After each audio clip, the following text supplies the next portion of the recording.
about the garden and going all over the house.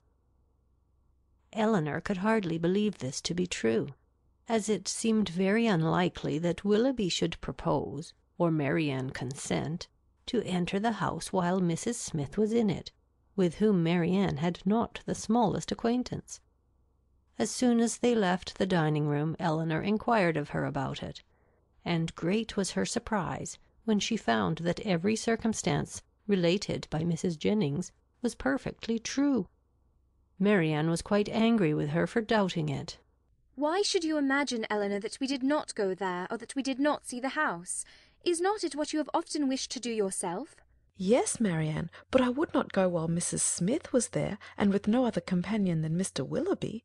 "Mr. Willoughby, however, is the only person who can have a right to show that house, and as he went in an open carriage, it was impossible to have any other companion. I never spent a pleasanter morning in my life." "I am afraid," replied Eleanor, "that the pleasantness of an employment does not always evince its propriety." "On the contrary, nothing can be a stronger proof of it, Eleanor, for if there had been any real impropriety in what I did, I should have been sensible of it at the time, for we always know when we are acting wrong, and with such a conviction I could have had no pleasure." "But, my dear Marianne, as it has already exposed you to some very impertinent remarks, do you not now begin to doubt the discretion of your own conduct?"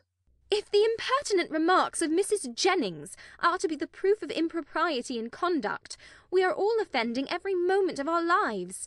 I value not her censure any more than I should do her commendation. I am not sensible of having done anything wrong in walking over Mrs. Smith's grounds or in seeing her house.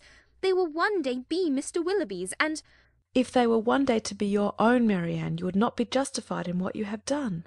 She blushed at this hint, but it was even visibly gratifying to her, and after a 10 minutes' interval of earnest thought, she came to her sister again, and said with great good humour, "Perhaps, Eleanor, it was rather ill-judged in me to go to Allenham, but Mr. Willoughby wanted particularly to show me the place, and it is a charming house, I assure you.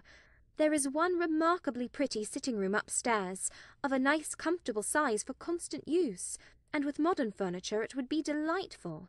It is a corner room, and has windows on 2 sides. On one side you look across the bowling green, behind the house, to a beautiful hanging wood, and on the other you have a view of the church and village, and beyond them of those fine bold hills that we have so often admired. I did not see it to advantage, for nothing could be more forlorn than the furniture, but if it were newly fitted up, a couple of £100, Willoughby says, would make it one of the pleasantest summer-rooms in England." Could Eleanor have listened to her without interruption from the others, she would have described every room in the house with equal delight. End of chapter 13.